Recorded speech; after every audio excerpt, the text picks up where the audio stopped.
Thanks for staying with us. And the world of the internet has brought with it so many advantages, no doubt, especially to small businesses, giving them an opportunity to play on a global stage. On the other hand, it has also created new tools for criminals. Cyber security issues are becoming a day-to-day struggle for businesses. Now, recent trends and cybersecurity statistics reveal a huge increase in hacked and breached data from sources that are increasingly common in the workplace, like mobile phones and laptops. In addition, COVID-19 has ramped up remote workforces, making inroads for cyber attacks even easier. So most companies have unprotected data and poor cybersecurity practices in place, making them vulnerable to data loss. To successfully fight against malicious intent, it's imperative that small businesses make cybersecurity awareness and prevention a part of its culture. Now, today we will be discussing security with a focus on the do's and the don'ts, especially for small businesses. Now, please let us hear what you have to say. Remember, you can join this conversation. Tweet at us at WayShowAfrica1 with the hashtag WayShow, or you send us an SMS or WhatsApp to 081-803-84663. So I'm going to bring in our guest like in a minute or two. Let me come with Elsie, because you were not here last week Friday. Let me hear your initial thoughts on cybersecurity and how important it is for you as an online person, that you're always constantly doing all your job, an influencer online. Why is it important for you to protect yourself online? So it's important, just as the quote we have for the day. If you want privacy, if you want to protect your data, then you know that security online is something you have to pay attention to. Be sure to understand the kind of link you're clicking, the kind of people you're following, the kind of content you put out there.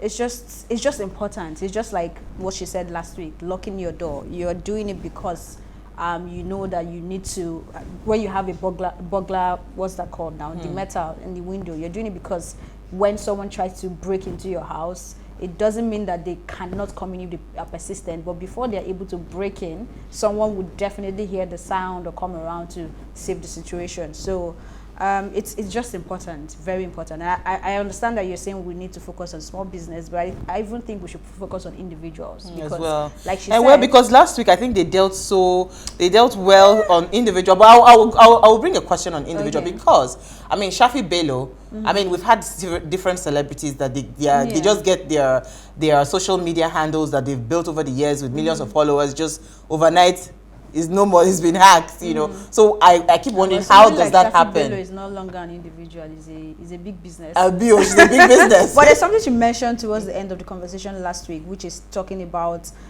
people who gather data being responsible for those data, and this goes as low as the small business owners, because I thought about it when she mentioned it, and think about it. You're on Instagram, you see something you want to buy, and you're putting your information right there. You're sending them your phone number, your address, and what else do they ask for so they can deliver your product. Yeah. Anybody who hacks into their DM gets your information as well. So it also takes us back to that. Beat it already. No, you know why? I'm sorry. Okay, let me just share this story. So when you even talk about individuals and businesses, when it comes to SMEs, there's a thin line separating them, because most small businesses are sole entrepreneurs and they operate like, although they're businesses, they still operate like individuals. So it's really a thin line. But I was going to come to a story. Someone happened to a friend of mine. So she saw a product that she liked. And so she said she was interested. Guess what? Somebody chatted her and said, this is what you liked on WhatsApp. This is because she dropped her number on the Instagram, on the comment. And the person chatted her, oh, I'm from this is what you liked. And there are other pictures, and they were exchanging, and she transferred funds to that account. Why? Because the business owner didn't put out any disclaimer before then, and then also the business was not registered, so it's still to an individual account. So there's so much listing, and she just freely gave her number there, and it was very easy for the criminal to go to the main page and take up pictures and have a conversation. Why would you publicly drop your Sometimes you don't even think, when you see that thing that you really like, people do it a lot. They drop their account numbers. They drop a lot of things. So I'm so excited for Okay, so let me bring in Confidence. Confidence Staveley is a cybersecurity professional She's a cybersecurity awareness advocate, global shaper, author, and entrepreneur with over a decade worth of experience in technology. Her wealth of experience across diverse sectors, including consulting, education, banking, and government, has distinguished her as a leading female voice in the African technological space. Now, Confidence is a top 50 women in Cybersecurity Africa 2025 finalist.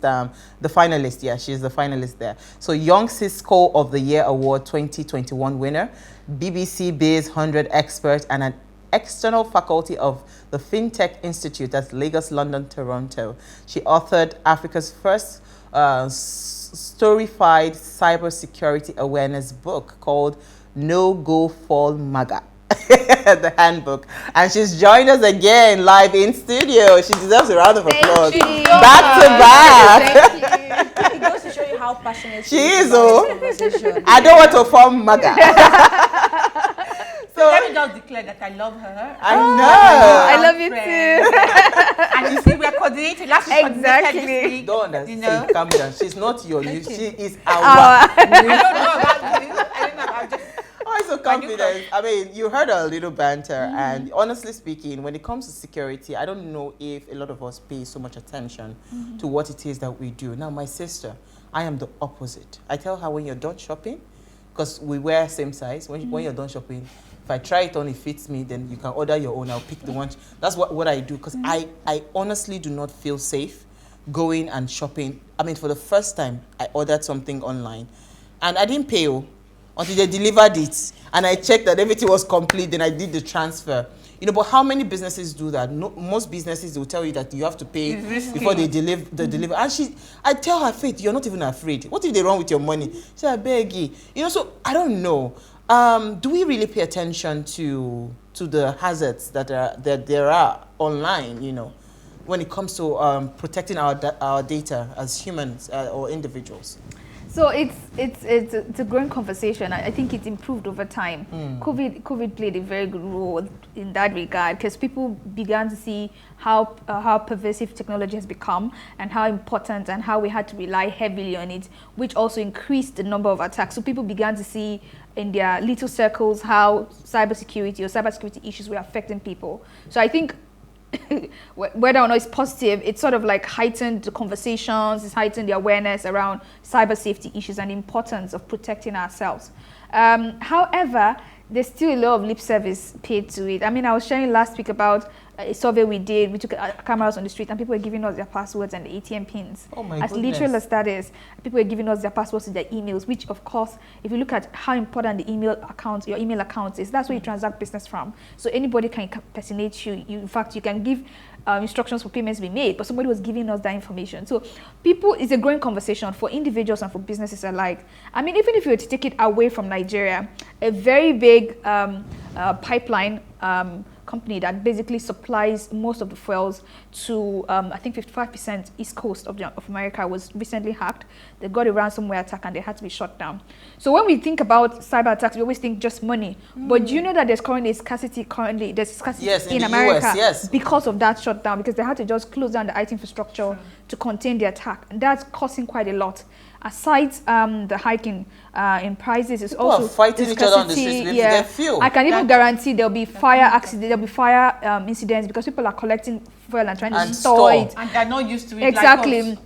So it's a whole lot. You see how it transcends from just one attack to, you know, it's literally a snowball. So we are beginning to see the importance, but we need to talk more about it. We need to have businesses not just talk, but put in the action in place.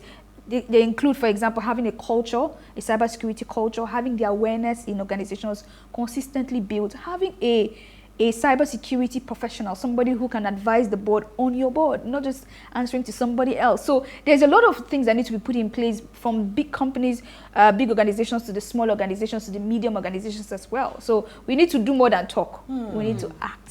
Absolutely. Let's talk about business email compromise. Okay. Because I know that last week we tried to talk about it, but we rushed. Now, before, if they send you those emails, you can find maybe grammatical errors or something, or even try to tell from the email address. But these days, they're getting better.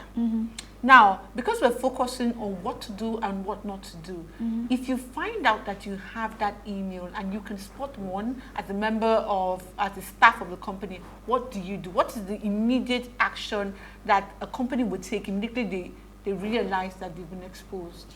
Okay, so first, that's if they even have a process in place. That's why I'm saying, let's do more than talking, let's work. So a lot of companies do not have a process in place for even reporting phishing emails or phishing links. It's as simple as that. Many companies don't have a process to even contain it. Many people don't have a process to even recover. So there's something we say in security. It's not, you most likely will be hacked at some point. Maybe or maybe not, right? But what you do, to recover from it is what we are currently basing our cyber strength on. So we call it cyber resilience. How resilient is your business? So if you don't have a recovery, for example, the company we're speaking about did not have a business continuity plan because it took them days to even bounce back. And as we speak, they've paid $5 billion to the hackers. Still, their data is not back. So there's enough, and that's a big business in fact in a very developed in the US. Yeah. So this we're talking about even here. There's a lot we need to do. We have to have that place where people can feel safe enough to even report. Because some businesses, you report an attack or maybe a report that have clicked on a link, some people could get fired in some places.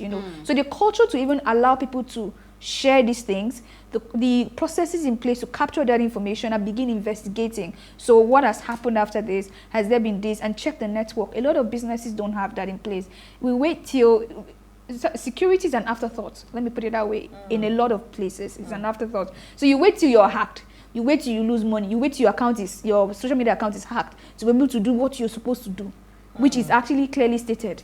So that process is what a lot of businesses need to put in place, because it's not a question of if you'll be hacked, it's when. That is what it is. You're scaring me more.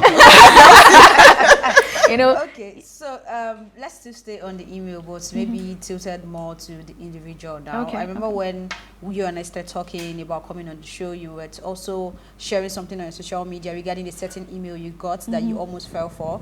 Also, I've seen emails, not directly to me, but sending to people with large accounts on social media where they have a username that's like Instagram support yes. at something Yeah, and then they tell you, we noticed this about your account. They actually study your account and tell you a lot about it and say, we want to save you from a certain hack. Yes. That you should send your username and password. I mean, if you're not smart, okay, let's not use the word smart. If you're not informed in that regard, you would definitely send it, and that's how your account will be gone. So what would you suggest, or what would you advise that we look out for in our emails? Because me, once I look at it, it's almost easy.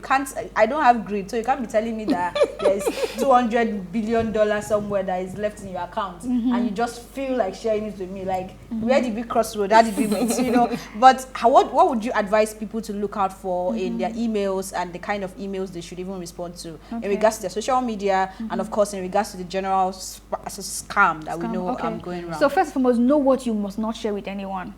I think that's the starting point. Once somebody requests that information from you, it should be a red flag straight on.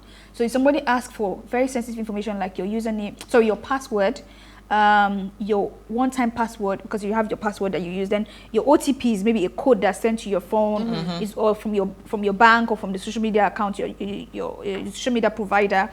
Those one-time passwords should never be shared.